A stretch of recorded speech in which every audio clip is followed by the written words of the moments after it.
seja bem-vinda, bem-vindo ao nosso Pode Ser Espírita, o podcast de reflexões transformadoras à luz da doutrina espírita. E hoje, no nosso episódio, nós vamos refletir sobre um tema delicado, profundo e necessário: o aborto à luz do Espiritismo. No mundo onde há tanta dor e tantos desafios, como olhar para essa questão? Com firmeza moral, mas sem julgamentos e com compaixão cristã. O que nos ensina a doutrina dos Espíritos sobre o início da vida, sobre a reencarnação e os desdobramentos espirituais do aborto provocado? E mais, como oferecer esclarecimento, acolhimento, compreensão e o caminho do amor para as pessoas que vivenciam essa realidade tão difícil? Fique conosco e nos acompanhe no episódio de hoje, nesta conversa feita com base doutrinária, mas com sensibilidade e acolhimento. Eu sou Sandra Kinoshita, estou aqui hoje com o nosso convidado, Dr. André Luiz Ferreira Santos. Ele é médico e doutor em ginecologia pela Unicamp, Universidade de Campinas. Professor dos cursos de medicina das universidades de Taubaté, São Paulo e de Valência, Rio de Janeiro, nas disciplinas de ginecologia e de medicina e espiritualidade. Também autor do livro Medicina e Espiritualidade, baseado em evidências. É colaborador espírita no Centro Espírita André Luiz de Taubaté. Vice-presidente da AME, Associação Médico Espírita do Vale do Paraíba, que vai, então, nos auxiliar nessa caminhada de compreendermos melhor a questão do aborto sob a ótica do Espiritismo. Seja bem-vindo, doutor André Luiz, e muito obrigada por aceitar o nosso convite. Eu que agradeço a oportunidade, né? Quero cumprimentar todos os que estão aí nos assistindo, que irão nos assistir, e a todos vocês aqui da Federação Espírita do Estado de São Paulo. Primeira vez que eu venho a essa casa e foi um dia especial para mim. Ah, que alegria! Esse simpósio que nós tivemos, né, em comemoração aos 160 anos da obra O Céu e o Inferno, e a presença dos benfeitores, do nosso mentor, doutor Bezerra. Olha, que coisa E foi maravilhosa. realmente muito gratificante, né? E agradecer estar podendo participar aqui com vocês. É uma oportunidade de trabalho no bem, é uma oportunidade de reparação. Que ótimo! Nós E um vamos... tema que é delicado, mas que precisa ser conversado. Com certeza. Doutor, o senhor poderia nos contar como é que chegou ao Espiritismo? Como foi sua trajetória nesse sentido? Eu costumo dizer, a conclusão que eu chego, que aliás a doutrina nos ensina, é que tudo tem seu tempo, né? Todo mundo tem o seu momento. Então não adianta a gente ficar se preocupando em convencer as pessoas, né? Aquela questão que a própria doutrina nos esclarece, que a gente deve semear, mas não se preocupar com os frutos, né? Apenas semear. E eu falo isso porque a doutrina espírita não preconiza proselitismo, né? Então a gente não tem que ficar convencendo ninguém. A gente tem o dever, a partir do momento que a gente tem um pouquinho de conhecimento da verdade espiritual, a gente tem um dever de informar e pelo menos levantar a reflexão das pessoas, né? Acho que isso que é o importante. A minha trajetória foi assim.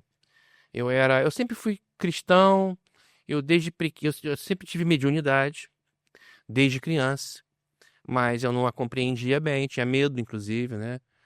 Só para você ter uma ideia, até a vida adulta e já bem adulta, eu ainda tinha medo do escuro, dormia de luz acesa, com o quarto. Então era uma coisa que eu não compreendia bem, mas eu deixava isso de lado. Não frequentava nenhuma religião específica, me dizia católico, mas na verdade não era. Apenas cristão, eu acabava me considerando como cristão. Eu sabia que existia um outro lado, eu sabia que a vida era mais do que isso aqui. Eu tinha a sensação de um pai criador, mas sem uma religião específica, né? E na realidade eu acabei sendo conduzido para a doutrina através da própria mediunidade. Chegou um momento que eu tive uma mediunidade muito forte, uma coisa muito intensa, que foi com o desencarne do meu primo, um acidente muito grave.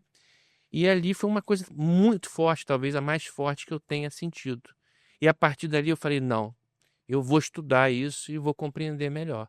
E foi assim a minha entrada. E um dos autores dessa obra, Medicina e Espiritualidade, é um colega lá de Taubaté, da Universidade de Taubaté, espírita, e ele me levou ao Centro Espírita André Luiz de Taubaté. E ali começou a minha trajetória. Eu ia até perguntar se era você que tinha fundado. Não foi, Aham. mas assim, as coisas... Não existe coincidências, né? Não Sim. existe coincidências. Então eu tenho uma percepção assim muito grande. Quando eu comecei a estudar a doutrina, eu tive a nítida impressão que eu já sabia de tudo aquilo. Eu lia como estivesse revisando. Não duvidei em momento algum de nada. E olha que eu sempre fui muito questionador. Eu era um pouco cético. Eu acho que pela própria profissão. E eu também sou ainda pesquisador. Pesquisador numa área de infecção. Né? Na área da minha especialidade, mas na área de infecção. E então, assim, quando você se aprofunda muito na área acadêmica e científica, há uma tendência natural de você se afastar da religiosidade, né? Inicialmente, né? Mas quando eu comecei a estudar, eu me emocionei muito. Eu posso te dizer que todos os livros da codificação, eu praticamente chorei os livros todos, enquanto eu lia. Mas eu me emocionei demais foi com a série O Mundo Espiritual, a vida no mundo espiritual do meu xará André Luiz. André Luiz. Ali parece que eu revivia muita coisa. Sentia aquilo ali como eu tivesse de alguma forma participado daquilo. E aí depois eu fui entendendo uma série de coisas, depois eu fui entendendo que eu tinha que entrar na disciplina de Medicina e Espiritualidade, que foi fundada pelo Alexandre Serafim, que é um dos autores, e que depois me chamou para participar com ele. Ele foi desbravador, né? Ele foi um dos pioneiros na implantação da disciplina na grade curricular regular de um curso de medicina. Enfrentou muitos obstáculos, sozinho, encarnado, mas logicamente muito bem amparado pela espiritualidade. E aí eu me juntei a ele, junto com o César, que é um cirurgião oncológico de cabeça e pescoço, o Alexandre Serafim, que é um neuropediatra, e eu que sou ginecologista. E nos presenteou E aqui aí com a essa coisa obra foi. maravilhosa. E a coisa foi, estamos aí. Que ótimo. É uma bênção. E é como você falou, né? Tudo tem um momento certo para acontecer na nossa vida e certamente existe um objetivo e um propósito para isso. E, doutor, já aqui adentrando, né, no nosso tema, quando nós falamos em aborto, nós temos que pensar que antes disso existe algo que é a vida, né? E o senhor poderia nos explicar qual é o início da vida? Quando a vida se inicia para o ser encarnado, para o ser humano? Existe uma vida anterior? E quando é exatamente que esta vida inicia? Bom, vou deixar claro aqui para todos que tudo que nós vamos aqui discutir e refletir é com a base fiel ao que a doutrina espírita nos fornece, aos esclarecimentos dos benfeitores, né, da codificação trazida por Allan Kardec, que, aliás, eu já estava comentando isso no simpósio, né, o espiritismo ele nasce na ciência, através de um trabalho observacional feito por Kardec. E hoje eu comentei sobre isso, e o espiritismo vai se consolidar pela ciência. A ciência trazendo a verdade espiritual, que é o que está acontecendo nesse momento, através de muitas publicações, evidências científicas e as próprias sociedades médicas de especialidades, incorporando a questão da abordagem espiritual em seus pacientes, nas diversas especialidades. Hoje já é uma realidade, né? Então, assim, eu vou abordar, focar naquilo que a doutrina nos traz. A doutrina que a gente abraçou voluntariamente e que a gente tem convicção da veracidade dela. Apesar de hoje eu ter um testemunho próprio de estar verificando, né, em loco a comprovação da ciência, né, das diversas informações trazidas pelos benfeitores, principalmente das obras de André Luiz, do espírito André Luiz, que foi médico, né, na sua última encarnação, né? E a própria Associação Médica Espírita da qual faço parte tem como patrono outro médico, que é o Dr. Bezerra de Menezes. Menezes. Então você vê que as duas coisas estão muito interligadas. Mas eu vou enfocar o que a doutrina nos informa. Então os benfeitores nos informam que a concepção, na realidade, ela se inicia na fecundação. Na fecundação. E, na realidade, existe um planejamento reencarnatório. Então, é tudo feito um planejamento antes da concepção. Inclusive, em geral, uma familiarização da onde você vai reencarnar. Né? Nada por coincidência. Existe a reencarnação compulsória, nós sabemos disso, não vou entrar nesses detalhes, mas, de uma maneira geral, há todo um planejamento. Então, os laços, na realidade, do espírito com o corpo físico, que se dá através do perispírito, que é um corpo espiritual, ele vai ocorrendo a partir da concepção. E essa reencarnação, de fato, ela vai se dar após o nascimento. André Luiz nos coloca em suas obras que, inclusive, por volta de 7 anos de idade, que você tem uma consolidação. Isso é interessante porque a gente observa que realmente a criança, até essa idade, ela parece que está um pouco lá, um pouco aqui. É nítido a gente observar isso, né? E parece que o espírito realmente se manifesta na sua essência, na sua personalidade, a partir dos 7 anos. É interessante isso, né? E aí, pensando na questão da concepção, né? Como a doutrina dos espíritos nos explica. Então, já começa a haver ali uma ligação entre esse espírito, que houve todo um planejamento reencarnatório, né, esse doutor? E aí, a partir da concepção, começa a haver, então, uma ligação entre o espírito que vai reencarnar e este corpo que está se formando? Sim. Passo a passo, é isso? Vai havendo essa ligação? Passo a passo, é um período que, inclusive, André Luiz, nas suas obras, ele coloca de uma forma muito clara e até científica, né? Ele usa muito a ciência, inclusive a ciência médica, ele colocando assim uma semelhança que existe quando você reencarna e quando você desencarna. Né? É um processo trabalhoso, são trabalhadores do plano espiritual que ajudam você a reencarnar e te ajudam depois a desencarnar. Então é um período um pouco de perturbação, uma grande dificuldade que existe, como você estivesse num processo aí de sonolência. E é um trabalho intenso, realizado por profissionais do mundo espiritual. Né? A obra Nosso Lar, que é a primeira obra de André Luiz, naquela série O Mundo Espiritual, ela traz isso aí. Ela traz essa cidade espiritual, que é o nosso lar, e mostra lá que, inclusive, tem um ministério lá específico que trata da questão da reencarnação. Né? Nós sabemos que o nosso lar é uma dos centros, né, de trabalho espiritual de Colônia, né? Uma das diversas que existem. Né? Mas André Luiz nos traz a experiência vivida por ele próprio nesta colônia. Né? Eu costumo dizer o seguinte, né? As obras de Chico, elas são a complementação da codificação. Para aqueles que dizem que é contraditório, não é contraditório. De hipótese alguma, ela é realmente complementar. Nada que tem na série do Mundo Espiritual, trazido pelo Espírito André Luiz, psicografado pelas mãos do Chico Xavier, vai contrapor alguma coisa da codificação. Não. Ela realmente complementa.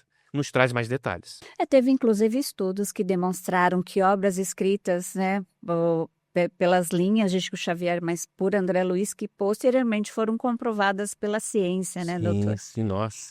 Nós falamos isso hoje. Então. E aí, assim, nesse momento, então, enquanto há essa ligação que ela se consolida, pelo que eu entendi, com o nascimento, o espírito que vai reencarnar, ele já vai, vamos dizer assim, se aproximando ou se apercebendo da sua mãe, da sua genitora? Isso se dá antes da concepção.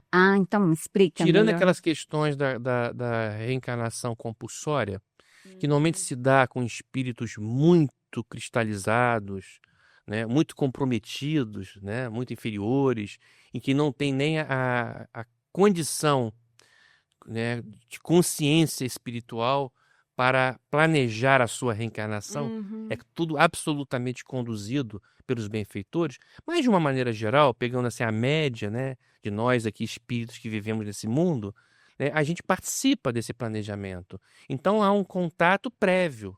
Então é muito comum hoje, por exemplo, teve aquela peça, né, que foi muito legal, né, que foi pedagógica, em que os atores mostraram as várias reencarnações de um espírito, né, e mostra exatamente aquilo, né, quando ele tem um contato com a mãe em desdobramento, quer dizer, a futura mãe, né, a futura Ah, mãe encarnada em desdobramento é levado pelos benfeitores espirituais para começar a ter o contato com o seu futuro filho, aquele espírito em que ela vai ser tutora, né? Naquela família que também tem todo um planejamento ali. Em geral, são espíritos que vêm, né, para reajustes, né, normalmente ligados por laços de amor ou às vezes até, muitas vezes até, nesse mundo nosso, por laços de ódio. E vem na mesma família, no mesmo teto familiar, para quebrar as algemas do ódio e criar os laços de amor. Que a doutrina espírita nos ensina que é o nosso principal papel aqui. Nós reencarnamos para quebrar algemas do ódio, criar laços de amor e aumentar a nossa família espiritual, né? quando nós pensamos nessa questão de quebrar, né, essas correntes do desamor, nós podemos enxergar como uma oportunidade, né? Sem dúvida. Que aceitando esse vínculo, talvez nós consigamos aí desatar esses nós que um dia foram atados, né? Com Talvez certeza. na existência que nós não lembramos mais, mas que agora é uma oportunidade, que é o Sim. que nós falamos, né? Que os espíritas dizem, né? Dos desafios de entendê-los como algo que pode nos servir de aprendizado, não é isso, doutor? Olha, na obra Pensamento e Vida, que foi psicografada também por Chico, do Espírito Emmanuel, seu então mentor, tem uma parte lá que fala sobre que nós reencarnamos na genética que precisamos, na genética que merecemos. Então, a hereditariedade que a gente estuda tanto na ciência terrena, na medicina terrena, na genética, né, a área da genética, nós temos uma explicação isso anteriormente, né, que começa tudo no mundo espiritual. Inclusive fatores genéticos que podem ou não ser desencadeados durante a nossa vida encarnada em função de nossas necessidades como espíritos. E dentro do ambiente que nós estamos reencarnando, que tem todo um propósito. Daí a gente já pode até adiantar um pouquinho a questão do tema aborto, porque em geral quando você rompe esse planejamento, isso traz consequências. Ah, sim, nós vamos falar eh, eh, já sobre esses desdobramentos, né, doutor? Mas, pensando assim, como é que a doutrina dos espíritos nos convida a ver a questão do aborto? Eh, Quando nós pensamos na vida, né, e sabemos que há um direito à vida e há uma lei divina que rege isso tudo, poderíamos entender que seria uma transgressão, né, essa lei divina. Mas que olhar nós temos para isso, para essa lei divina, para essa transgressão? Será que em todos os casos ele é visto realmente como transgressão? Veja bem, é um tema extremamente polêmico, né? Porque envolve ideologias outras e a gente vai abordar aqui do ponto de vista doutrinário, Isso. né? Não vou nem entrar muito na questão do que a própria medicina, no seu código legal e ético, considera. Porque tem coisas ali que considera, mas que não está muito alinhado a que a doutrina nos informa. Os Uhum. benfeitores, né, eles nos informam.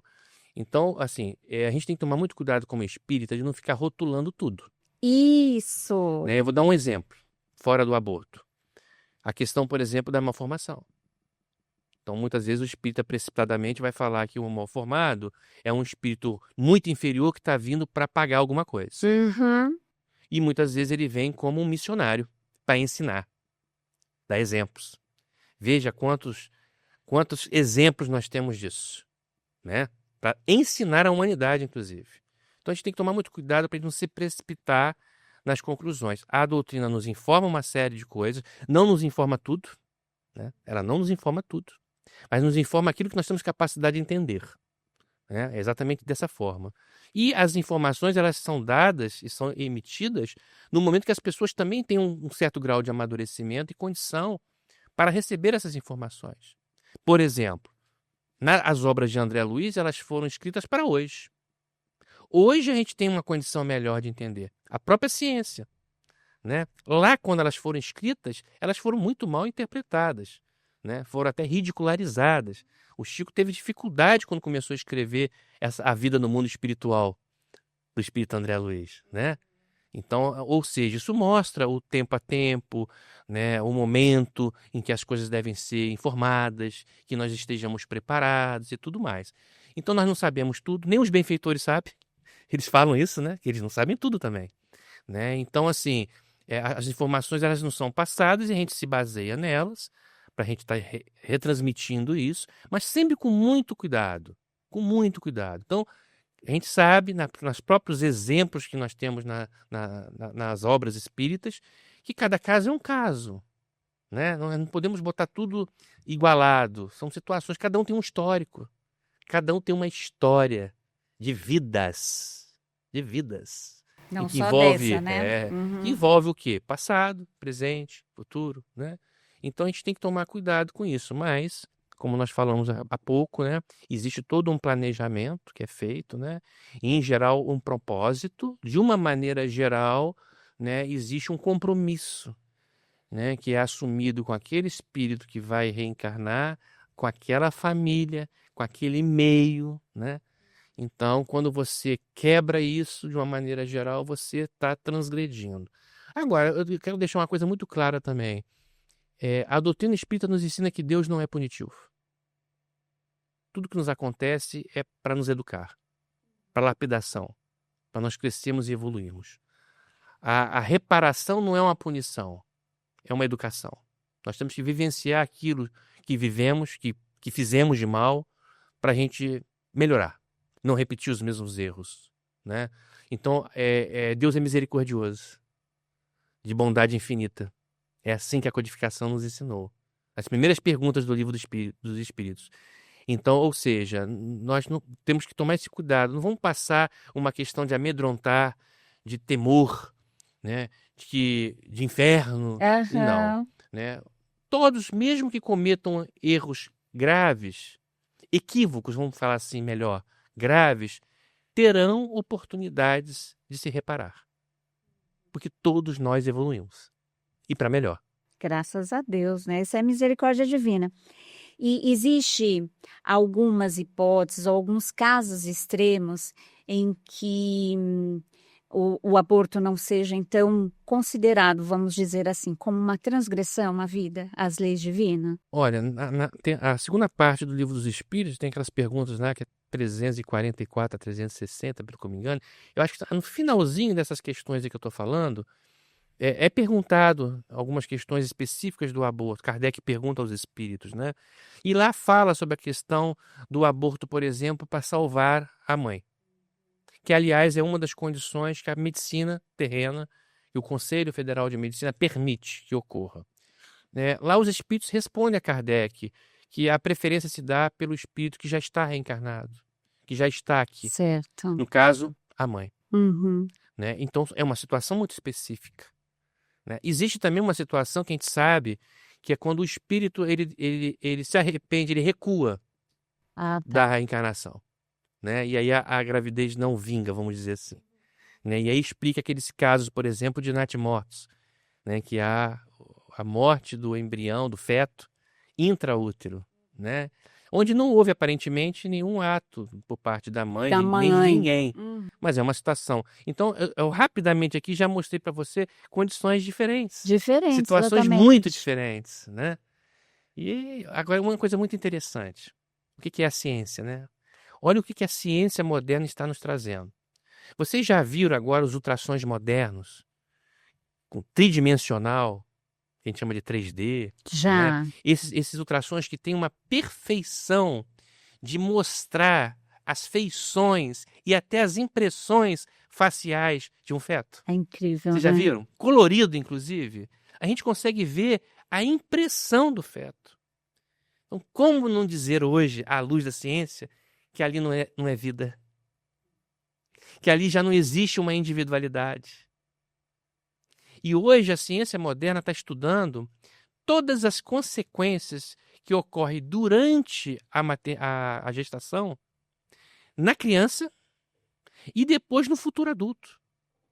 Por exemplo, até na personalidade. Por aquilo que a mãe está Por aquilo que o passando. feto intraútero vivencia, do que a mãe transmite para ele e o ambiente e as pessoas com que a mãe convive.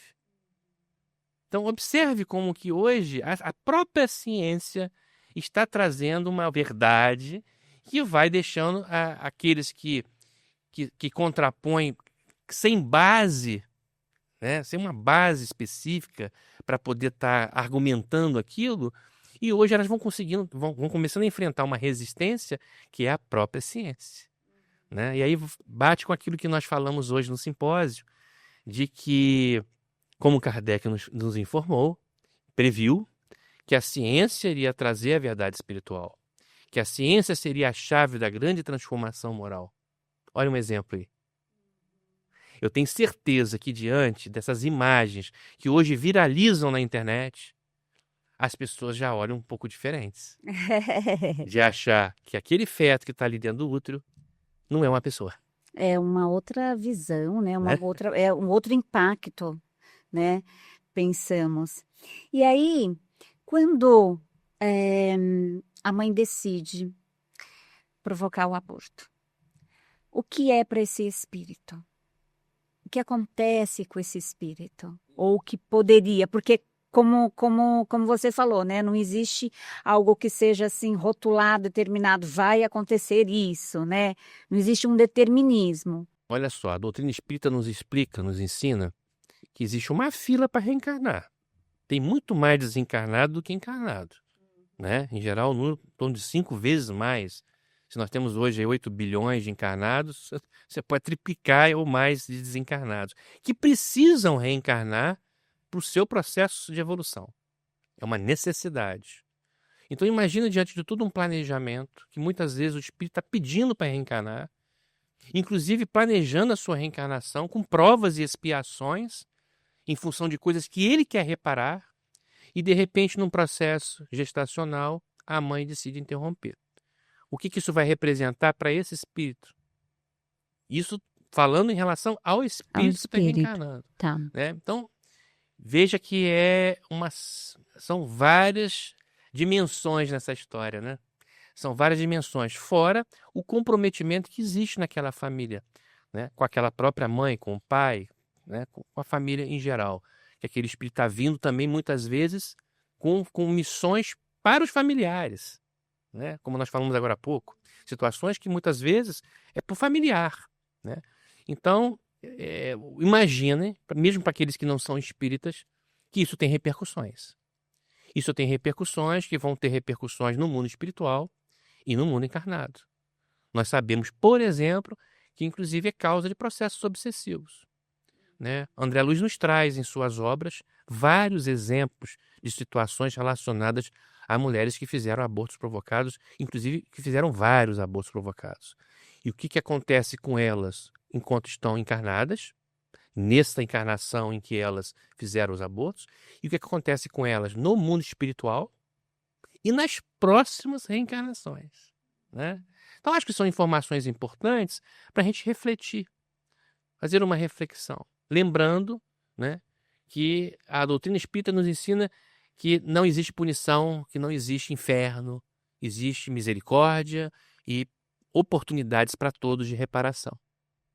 Quando nós pensamos, né, nessa questão dos processos obsessivos, ou às vezes dessas programações reencarnatórias, né, como cada encarnação nós temos a oportunidade desses encontros e de fortalecer alguns laços e, como dissemos, de desatar esses nós. Pode ser então que isso cristalize ainda mais a relação entre esses dois espíritos, porque como você disse que nós fizemos uma programação anterior, o que acontece é que nós esquecemos, né? Nós nos comprometemos e chega aqui por algumas razões, nós acabamos tomando outros caminhos. E aí talvez essas relações, esses vínculos que poderiam nessa encarnação ser uma oportunidade de nós darmos um passo no sentido do amor, da reconciliação, nós perdemos essa oportunidade. Mas existem, né, doutor, casos assim extremos que é difícil mesmo para uma mãe levar essa gravidez adiante, né? Nós não estamos assim pensando naqueles casos das mulheres que têm uma condição natural, tem ali o seu parceiro, o pai, mas existem condições que são realmente difíceis para a mulher.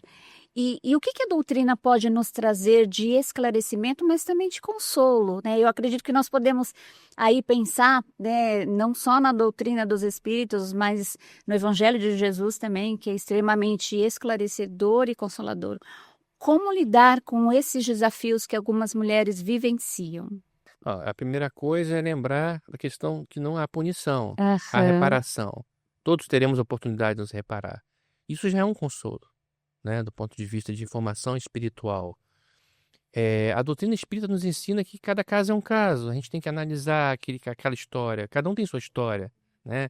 Quem somos nós para poder fazer uma crítica ou um julgamento se a gente não sabe toda a história que envolve tanto a pessoa que está encarnada, como esse espírito que está agora reencarnado, mas e o passado dele, né?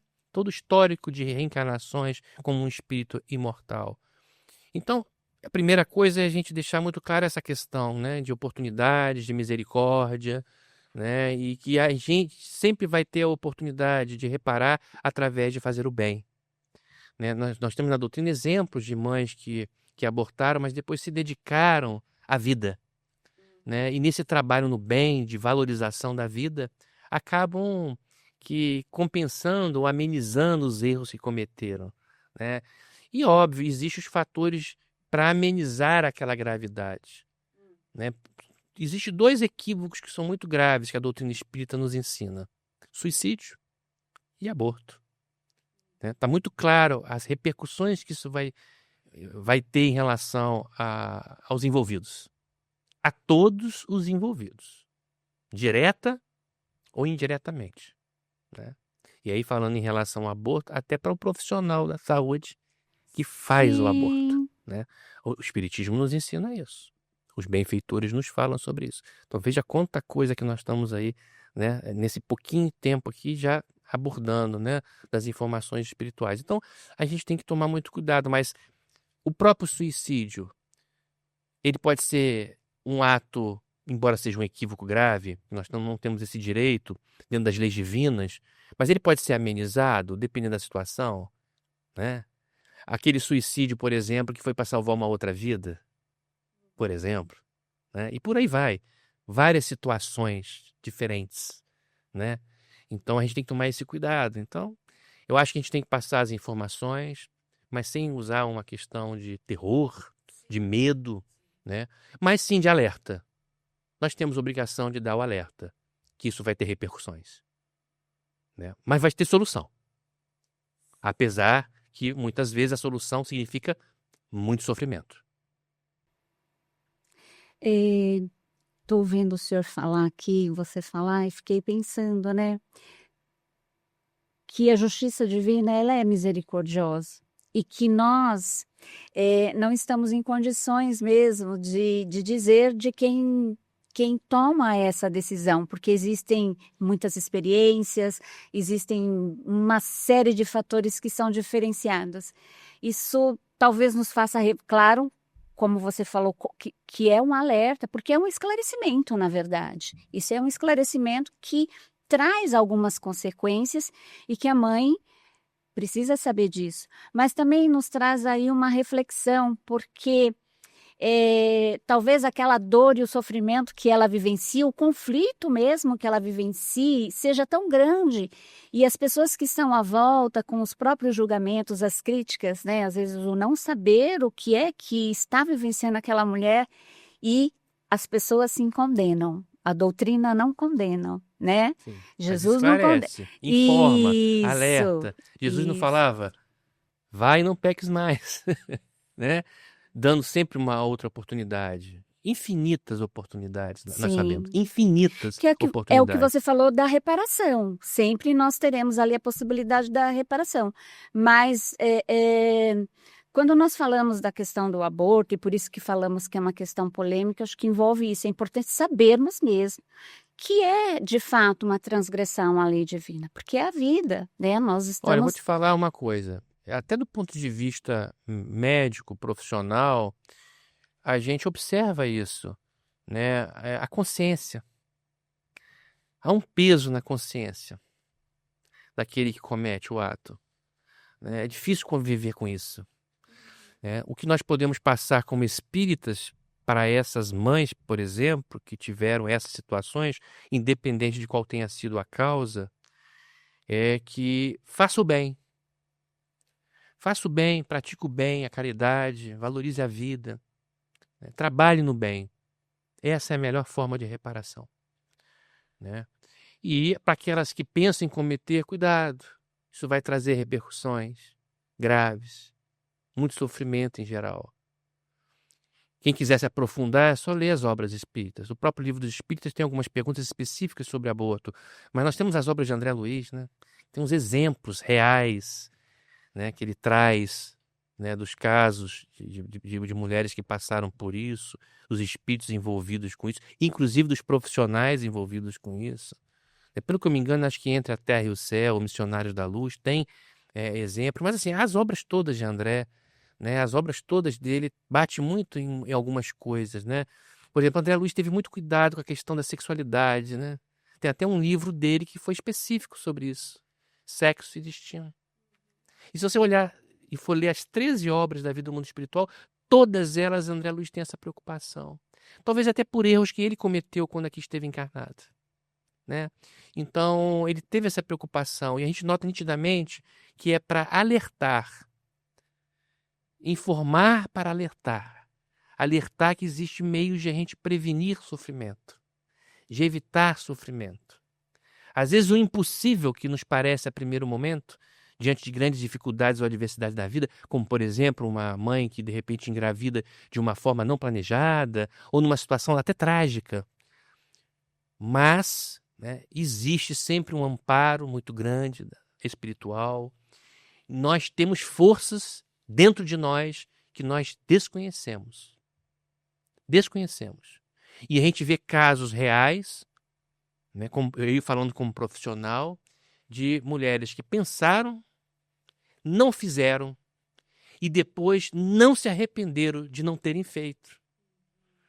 Né? Não se arrependeram de terem enfrentado a situação e, de repente, aquela criança veio para mudar para melhor a vida daquela mãe e daquela família.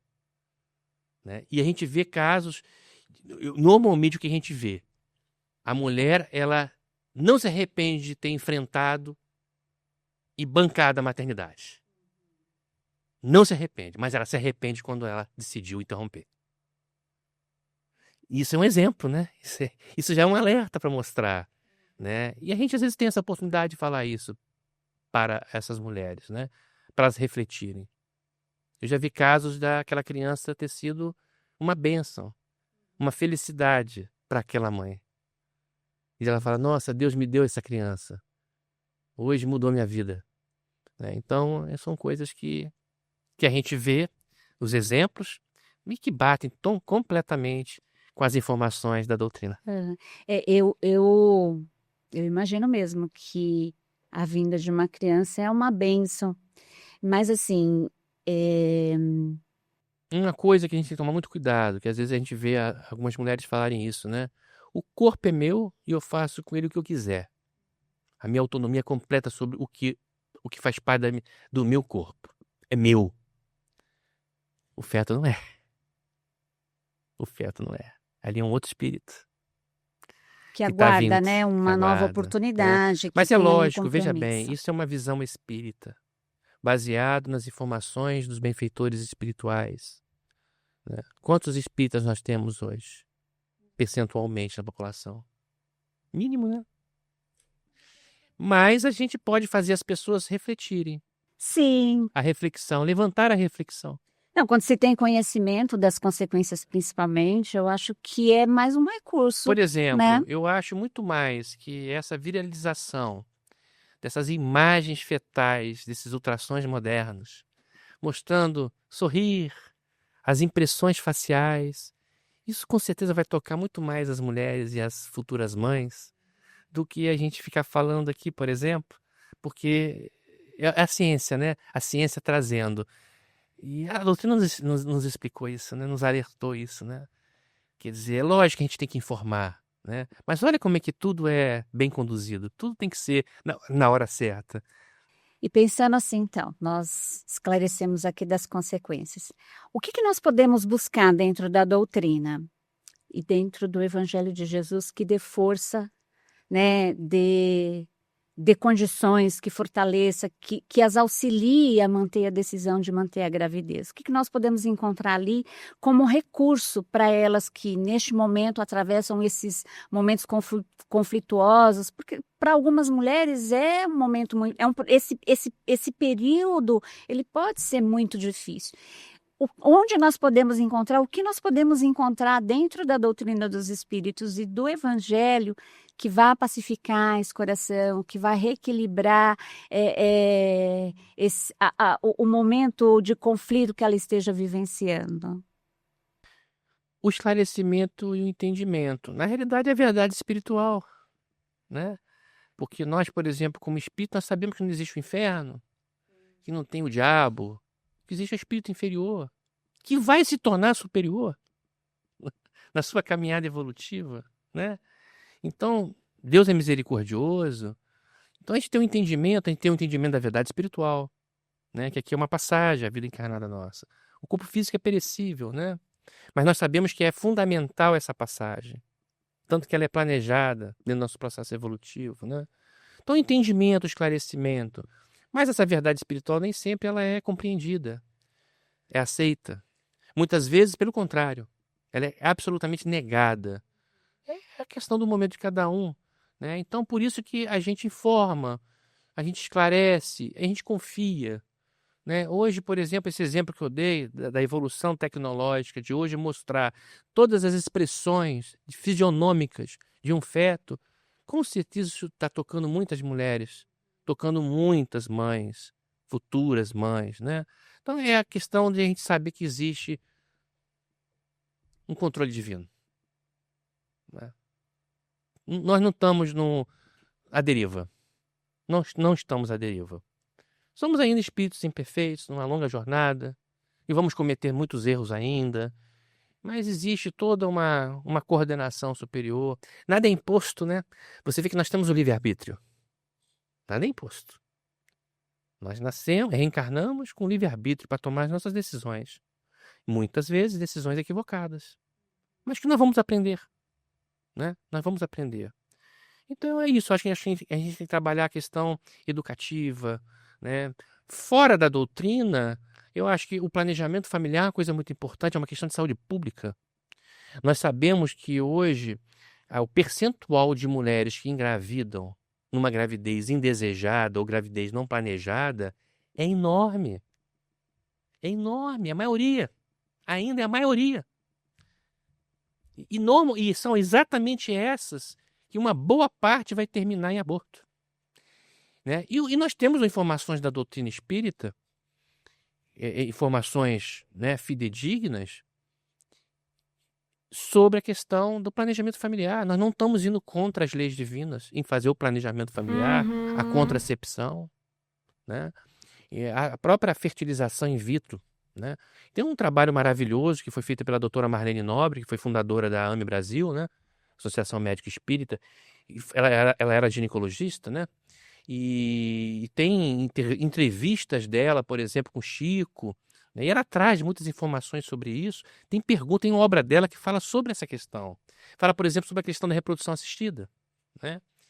E é muito interessante que tem uma entrevista que Chico fala: gente, a evolução tecnológica é obra de Deus.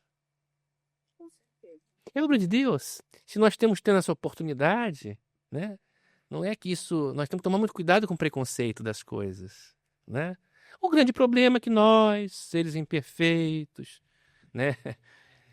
Resistentes muitas vezes, a gente acaba utilizando, às vezes, a evolução, a tecnologia equivocadamente, né? Mas é por aí. Eu acho que é todo um trabalho que tem que ser feito.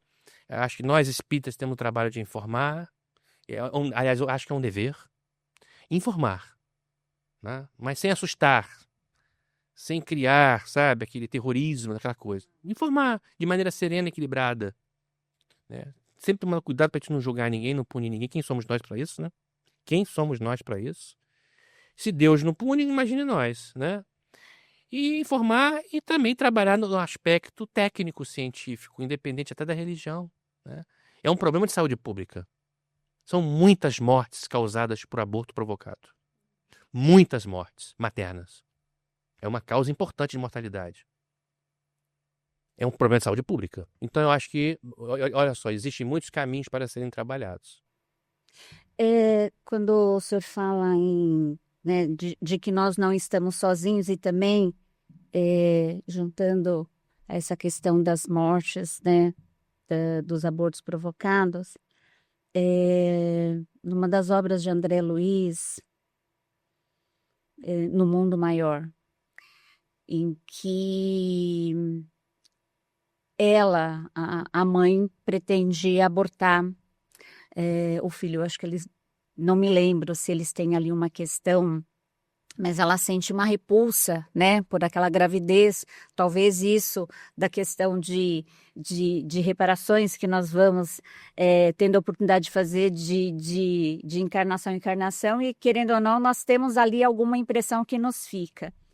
E aí, André Luiz, ele relata, né, ele retrata que essa gestante, ela em desdobramento, né, a mãe dela aparece para ela.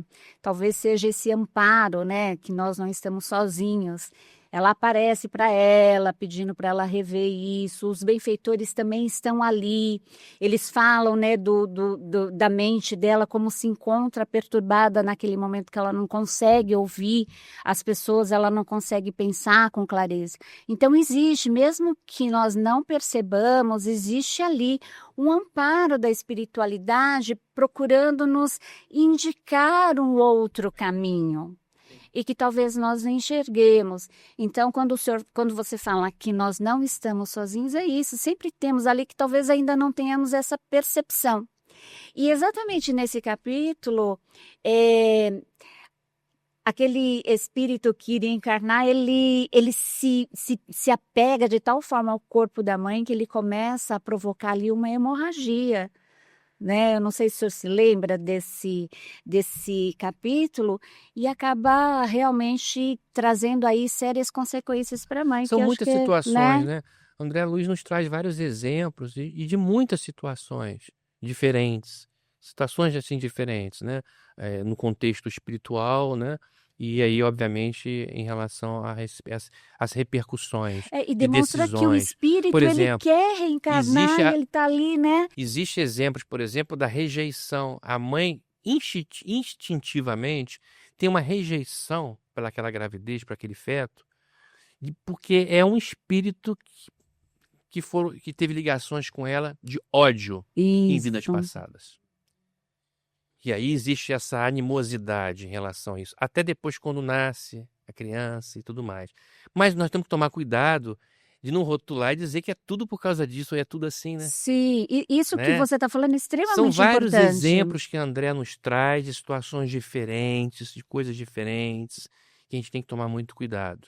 Mas eu acho que é importante a gente passar essa mensagem, né, da valorização da vida, das repercussões que isso vai trazer, né, tanto do ponto de vista técnico, científico, de saúde pública, como eu falei, né, hoje é um grave problema de saúde pública, muitas mortes por esses abortos provocados.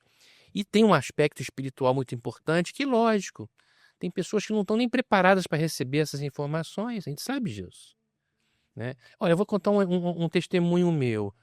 A minha esposa era espírita muito antes de mim. E eu não permiti que ela ficasse falando de espiritismo dentro de casa. E hoje eu estou mergulhado na doutrina espírita, acho que mais que ela. Né? Então hoje a doutrina espírita toma minha vida, parte significativa de minha dedicação. Né? Então, ou seja, tá vendo como que é o momento de cada um? Então nem sempre aquela informação que a gente está passando, que a gente acha que vai ser aceita, incorporada, muitas vezes ela vai ser negada. Né? E aí? E aí que somos ainda espíritos imperfeitos, pessoas que muitas vezes ainda não acreditam em nada, são incrédulas, são extremamente materialistas, são cristalizadas em algumas coisas, e cada um vai ter seu tempo, cada um vai ter sua história, cada um vai ter sua caminhada, mais áspera, menos áspera, com mais dor, menos dor, dor mais longa, dor mais curta, mas cada um vai aprender. Cada um vai aprender. Vai aprender e vai melhorar. Só que o ideal é que não precisasse de tanta dor. Aprendêssemos pelo amor. Mas nós não estamos nesse nível evolutivo ainda. Infelizmente, nós precisamos do professor da dor. Da dor, das aflições, do sofrimento. Por exemplo, a própria doutrina nos fala que tem muitas mulheres de abortos de vidas passadas que elas reencarnam nessa vida e não conseguem engravidar. Que muitos casos das infertilidades estão relacionadas a isso. E a mulher não consegue engravidar. Mas tem a misericórdia divina. E aí surge a tecnologia, e hoje você tem a fertilização in vitro, que às vezes permite aquele caso, misericórdia, bênção, falando pelo aspecto espiritual. Né? Então você está vendo como que as coisas vão? As coisas vão. A gente tem que ter calma, paciência, serenidade. Lógico, o esclarecimento é muito importante. A evangelização, né? Tão bom se conseguisse evangelizar as crianças, né? A evangelização infantil é um trabalho tão importante, talvez o trabalho mais importante de uma casa espírita. Sim. Mas está difícil trazer as crianças, é difícil trazer os pais, né? É um trabalho a ser realizado, mas assim, vamos fazer a nossa parte, confiar.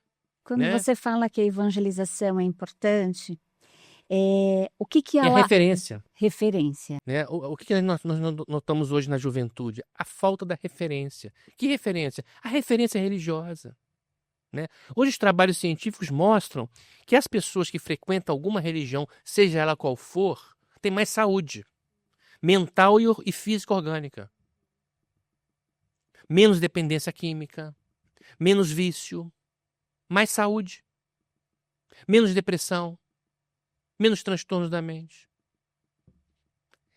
É o benefício de você frequentar alguma instituição religiosa. Então, a religião, a doutrina espírita nos fala sobre isso.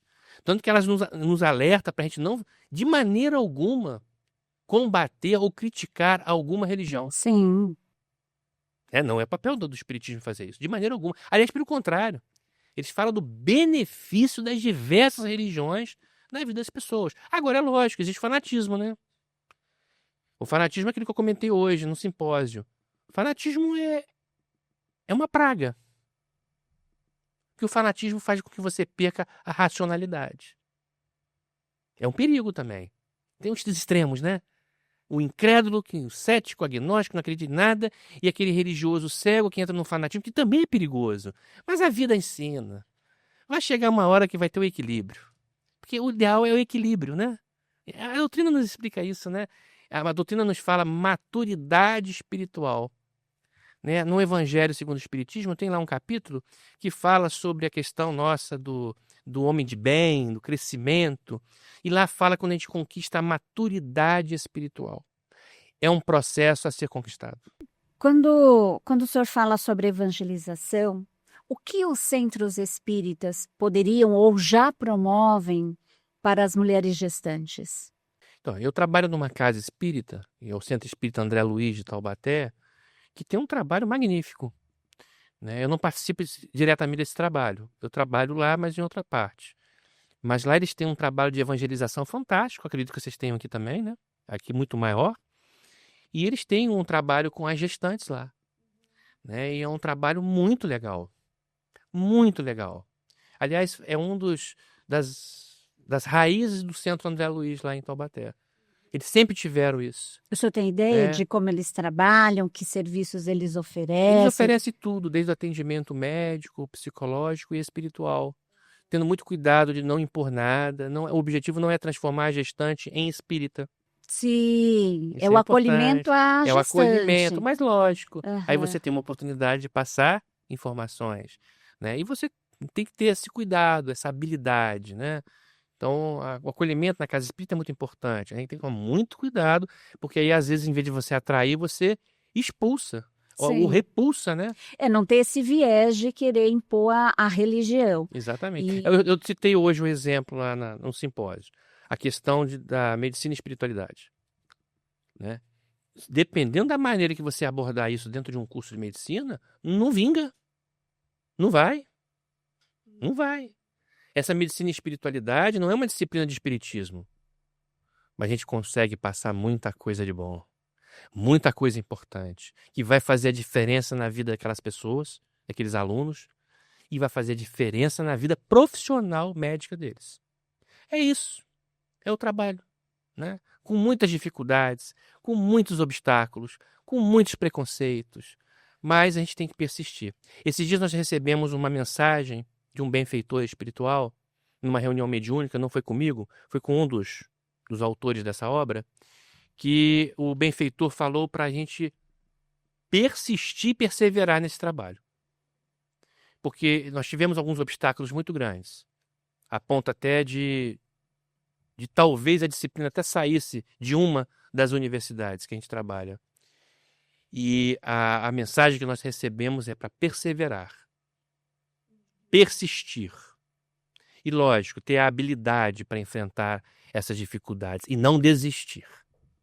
Eu acho que essa foi a maior mensagem que esse espírito quis passar para a gente, né? Talvez tenha sido até o Dr. Bezerra que tenha passado. A gente sabe que a gente tem muito amparo dele, ou da equipe dele, né? Tem tudo a ver, né? Como eu falei inicialmente. E é assim, né? Então é isso, a gente tem que perseverar. eu pensando aqui, né, e já trazendo aqui, nós já estamos nos nossos minutos finais, é, que o caminho talvez seja esse mesmo de amparo, né?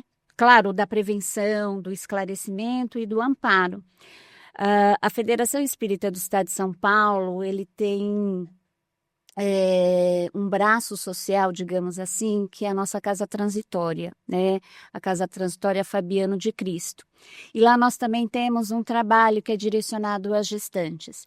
E é interessante porque este trabalho vai desde o início, de todo o esclarecimento, né, familiar, de como lidar com a gravidez, e há um acompanhamento até o momento em que ela tem a criança.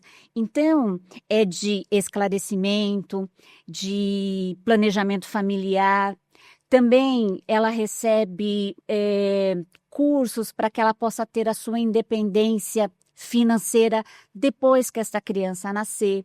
Ela recebe Apoio lá emocional e apoio psicológico, total, né? e ela recebe ali, né, quando muitas pessoas não, muitas gestantes não têm condições, elas recebem ali todo o enxoval, e depois que elas têm as crianças, nós temos a creche também. Então, ela já recebe todo aquele, os cursos profissionalizantes, e ela tem onde deixar as suas crianças, a sua criança para poder, então, às vezes sozinha existir muitas mulheres que acabam nessa condição de ter que sozinha maternar, né?